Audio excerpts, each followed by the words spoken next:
Alright, what's up guys? Today I'm going to be going over the FNH PS90. It's a civilian version of the P90. Going over it, so kind of starting out, I'll tell you the ammunition that it uses is going to be a 5.7 by 28 millimeter round. Typically, what ballistically you're looking at is anywhere from a 26 grain up to a 40 grain bullet, going anywhere from 1800 to about 2800 feet per second, depending if it's fired out of the basically a rifle-sized weapon, something like a PS90. They make AR uppers that shoot this. And then, of course, you lose velocity, something smaller, like the FN 57 or the Ruger 57. But kind of depends. There's a couple different types of ammunition out. Ammunition's not as expensive as people knew it to be. I mean, it used to be really expensive when FN had the contract. So now, actually, they lost the contract, or the patent, I'm sorry. And now Federal actually makes some ammo, and I'm getting these or selling for at least about $24.99 a box of 50. So they're actually about the same price, about a 5.56. But anyways, going on to the standard capacity of the PS90 or the P90 is going to be a 50-round magazine. It is a top-fed weapon. Kind of interesting, as you can see, the rounds actually lay sideways. As they're fed into the weapon, they actually will rotate 90 degrees and sit correctly to be fed. These usually, when you do buy them, they usually come with a 30-round magazine. I will tell you a little trick, is all it is going to be a little plastic block. So what you're going to do is what I did, I just cut a Dremel and a hacksaw and so I cut it down, and then with the Dremel just made it flush with the back end, almost just like a normal magazine plate. And yeah, now I can fit 49 for some reason, not 50. And this is the occasion for almost all of my friends that have PS90s as well. We just can't fit that 50th round in it. So going on to the weapon itself, at least what I got on it is starting with an optic. I got the Sig Romeo 5. It's a very budget friendly, really good optic, good quality. I mean, it is Sig Sauer. Them and Holosun is pretty much what I run on most of, mainly because they are made by the same manufacturer, so they're kind of one in their own. Going off to the rail, standard pick rail, I'd say roughly about 6 inches long, so you could put a standard small red dot. You could probably fit something with a magnifier here, depending on what kind of optic it is. These, I mean, I could shoot out about 300 or 400 before I start seeing like a heavy drop. So to be honest, it's not a long range gun. It's not built to be a long range gun.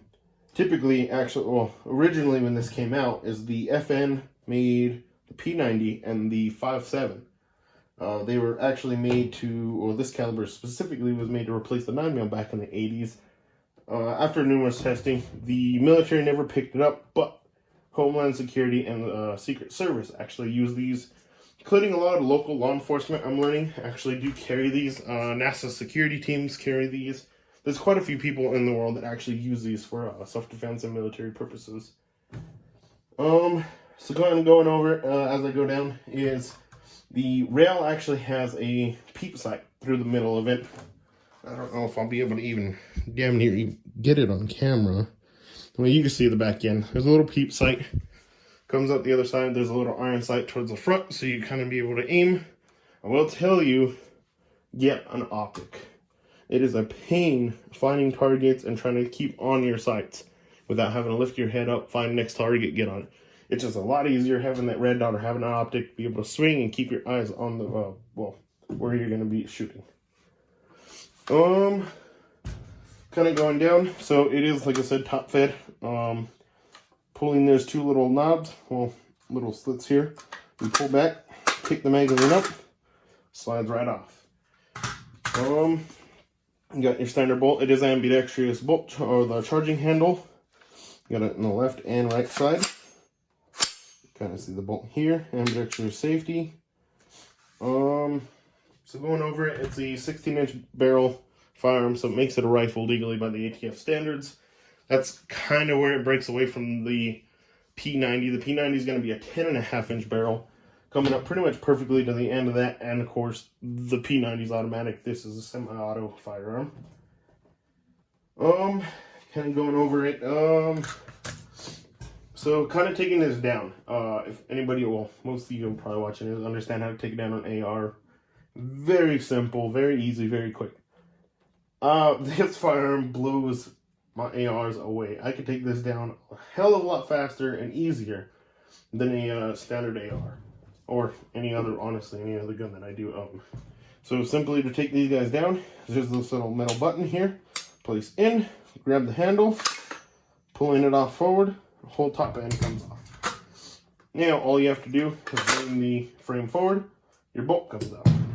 Now, because your bolt is out, you can actually remove the back plate of the buttstock. This comes right off. And there's a little tab here on the back end. What you do is, get that thing to flip up. Flip that up, push it up, bring it out, and now you have your hammer. There ain't no way in hell you're breaking an AR down all the way to the trigger mechanisms or the hammer itself. Not that fast, at least, and not without tools. But leaves you with your standard frame. So you got theoretically, what, 6 parts, including a magazine. And yeah, putting them back together, obviously you just do it the opposite way. Slide this guy in, lift the tab, seat forward, slide your buttstock on. So I'll tell you what holds your buttstock on and why you have to do these two parts first. Is the back of the bolt, this little knob right here, sits right here into the back of the buttstock, holding that in place. So when you're putting it back together, make sure that the well, this chrome piece is to your left. I mean, it won't let you honestly sit the upside down. It's going to make you actually do it the correct way. Line up your rails here, hit this button, slide together, and you're done. Like I said, there ain't no way I would be able to take an AR down that far and that fast. Kind of going over it is a bullpup. Which a definition of bullpup is having an action behind the trigger mechanism. So you got your trigger mechanism here, but you got your chamber and basically your firing pin, everything back over here. It does eject from the bottom, so a lot of lefties actually really love this, not only for the controls reason, but now you don't have brass coming across your face every time you fire. There is a little dust cover in here. It will kick open as soon as you charge it. These do not hold the bolt open to the rear at the last round. There isn't actually a real mechanism to hold the bolt, but I did find out that if you hold the bolt to the rear, close the dust cover. Oh, let me do that a little softer.